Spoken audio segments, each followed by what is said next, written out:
biglang si Pinoy. Kinadaan lang natin, Gloria, when we saw the signs of that. That was almost like martial law. Yung ninakaw yung boto, illegitimate rule, ang daming patayan, ang daming nakawan. That is basically a dictatorial rule. At ethical considerations nga ang nabanggit mo kanina, Nikki. Mahalaga rin na malaman natin din ang stand. Although wala pang official talaga stand itong Simbahang Katoliko. Pero si Father, alamin natin, ano ang iyong saloobin tungkol dito sa nagaganap na impeachment? Thank you. Mabuti sinabi mo na hindi ito official stand ng simbahan. Yes. Personal ko ito na yung stand.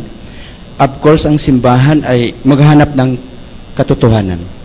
Sabi ng Biblia, ang katotohanan ang sa magpapalaya sa atin. Of course, ang simbahan naghanap ng moral concerns. So, anything that is contradictory to morals, then simbahan should speak against it. Sa ngayon, wala talagang konkretong stand ng simbahan sa aking pagmonitor, pero may mga ilan-ilang pananaw.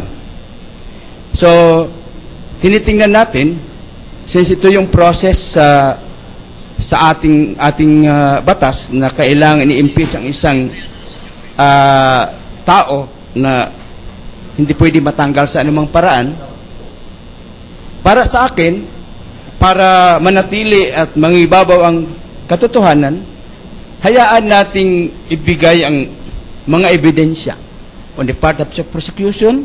Then they all have the right to present what they think is a basis for impeachment. Siyempre, di naman pwede natin i-deny yung depensa, magpapresenta din sila to justify na hindi nga pwede. So, we have to wait for that. Para sa akin, kailangan mangibabaw ang katarungan, katotohanan, at moralidad. Dahil ito yung ating paninindigan para sa maunlad na bayan. Okay, tanungin naman natin si Attorney Bernabe, no? Kasi kahapon naging mahaba yung diskusyon patungkol sa acquisition cost, assessed value, fair market value, ano?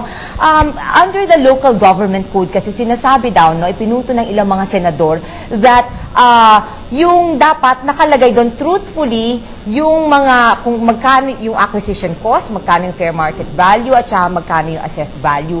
Pero apparently, hindi nilagay ni Chief Justice Renato Corona yung acquisition value. And then sinasabi naman ni Senator Coco Pimentel, dapat kapag ganun, isisitahin ng City Assessor's Office at sila nang maglalagay. Kasi yung meron silang discussion about sworn statement, hindi din pinirmahan na ganito ang halagang binili niya yung isang property. Ano ba yung, okay, can you tell us, ano ba dapat talaga? What is the legal thing to do? Is it okay you don't put the acquisition value? Is it okay you just put the fair market value at saka yung assessed value base dito sa ginawa ni Corona? At saka is it okay na hindi niya pinirmahan yung sworn statement na ito yung halagang inacquire niya? Salamat, Nikki. Ayon sa batas, doon sa Republic Act 6713, sinasaad doon na kailangan mong ilista kung ano yung acquisition cost. Klaro na hindi nilagay ni Chief Justice Corona ang acquisition cost ng bawat property na inacquire niya mula nung pinakita itong lahat ng kanyang statement of assets, liabilities, and net worth. So, medyo consistent siya doon na hindi niya nilalagay. Ang katanungan doon ngayon is that a culpable violation of the Constitution? Yung hindi niya pagsunod sa minamandato ng batas, RA 6713, is that constitutive or yun ba ay parang maituturing na betrayal of public trust? Ngayon, ang pangalawang magandang katanungan naman doon is alam niya kung ano ang acquisition cost. Bakit hindi niya nilalagay? Kung tutuusin, mas mahirap ma-estimate kung ano yung fair market value. Kasi doon nga, gaya ng sabi mo, ina-estimate lang nila yon based doon sa sinasabi ng city assessor or ng regional assessor. At yun ang naging basihan niya para ipakita na may basihan yung kanyang nilista na fair market value doon sa kanyang SALN na yun nga, ang binibintang ng marami ay masyadong mababa. Ang isa pang interesanteng punto rito ay maraming oras na i-devote, no, doon sa pag-uusap tungkol sa mga allowances, yung binanggit kanina. Kasi pinag-uusapan namin ni Congressman Tanyada kanina, siguro ang isang pakay kasi ng defense dito ay para maipakita na yung sinasabing baka may bahid ng suspetsya na may ill-gotten acquisition ng properties ay hindi totoo dahil merong mga allowances na tinatanggap ang Chief Justice sa kanyang pagkakaupo sa Supreme Court at sa SET at HRET, yung mga electoral tribunals natin.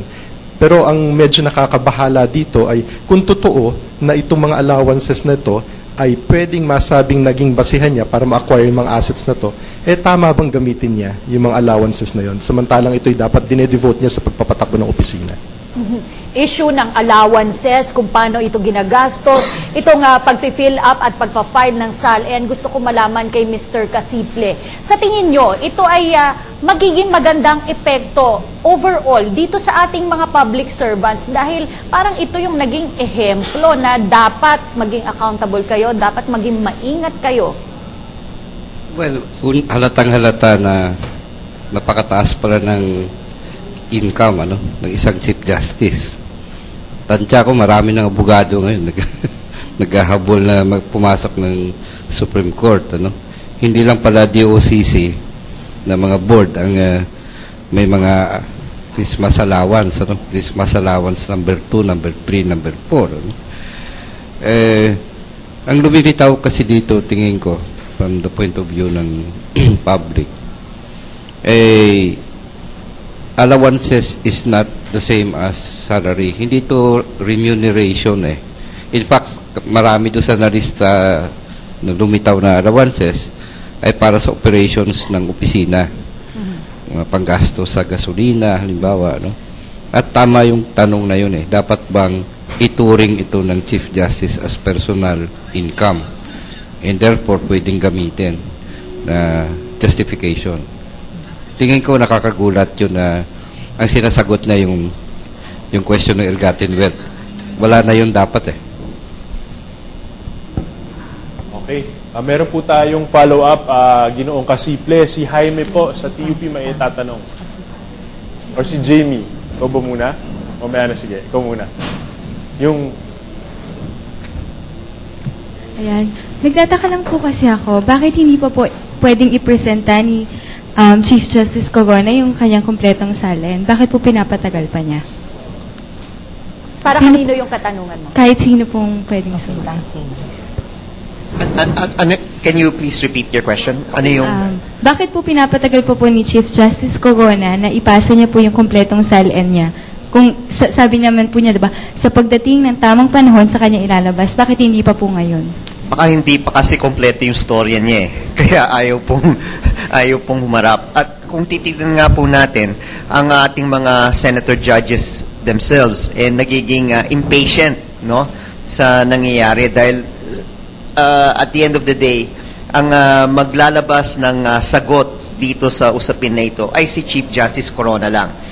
Kung titignan nga po ninyo, kahapon parang nag-aksaya lang po tayo ng oras. Bakit? Hindi naman question ng prosecution yung usapin tungkol sa assessed value and usapin tungkol sa fair market value, Ang sinabi nga po ng ating Senator Judge Enrile ay yung tanong bakit yung acquisition cost parating hindi fini-fill up ng ating punong maestrado. So yun yung naiisip po namin. Mukhang naghahanap po sila ng more time to get their story straight. Sa nakita po namin sa Wednesday, yung testimonya po ng Supreme Court employee and yung HRET and Senate Electoral Tribunal, gina-justify ngayon nila na may kakayahan si punong maestrado Corona nung bumili ng iba't ibang mga ari-arian based on the allowances. Ang tanong nga kanina, ito ba'y morally correct to use this or not? Para sa amin, nagbukas rin po ito ng bagong pintuan. At ang pintuan na nga ito ay yung usapin tungkol sa income, Dahil yung Article 2.4, as pointed out by Senator Cheese, was already stricken off the articles of impeachment. Ngayon sila ay nag-introduce ngayon ng evidence with regard to income, pwede ngayon uli namin pasukan as rebuttal evidence itong usapin na ito. At isang magandang kinalabasan rin po sa testimonya doon, kailangan, gaya ng sinabi po kanina, itong allowances ay kailangan kasama rin po yan sa statements of assets and liabilities and net worth. Sa nakikita po namin, mukhang hindi po nila sinama. Congressman Erin, meron po tayong isa ring katanungan para sa inyo mula sa New Media Desk natin sa PTV. Mula kay Richie Baina sa Facebook. In case po ma-acquit si CJ Corona, ano po ang strategy ng prosecution o ng Congress? Well, at this point in time, kung ma-acquit, we will have to accept it because that's the process, no? Now, question is, will there be time to file another impeachment complaint on come December of this year? Sa tingin po namin, wala nang panahon dahil papasok po tayo sa usapin ng halalan sa 2013. So, mukhang the Senate will be very busy. 6 of them will be running for re-election. So, they will be very busy campaigning. Congressmen will also be very busy campaigning because all of them will be up for re-election. So, baka wala nang panahon. Salamat, Congressman Erin. Ngayon naman, tawagin natin si Miguel. May katanungan po siya para kay Senator Saguisag. Magandang hapon po, Senator Saguisag. Karamihan po sa aming mga kasama ko sa trabaho ay nawawalan ng gana po sa impeachment. Ano po ba epekto sa aming mga empleyado po? At dapat po ba kami makialam sa impeachment trial? Hindi po, mga empleyado po. Mga empleyado po. Well, ang pananaw ko rito, this is a national inquest into the moral fitness ng punong maestrado. Kaya talaga dito, dapat lahat makialam. In other words, more speech, not less. Kaya dito, I'm encouraging the youth, hindi dapat busalan. Halimbawa, ang UP na itigil na yung survey na yun.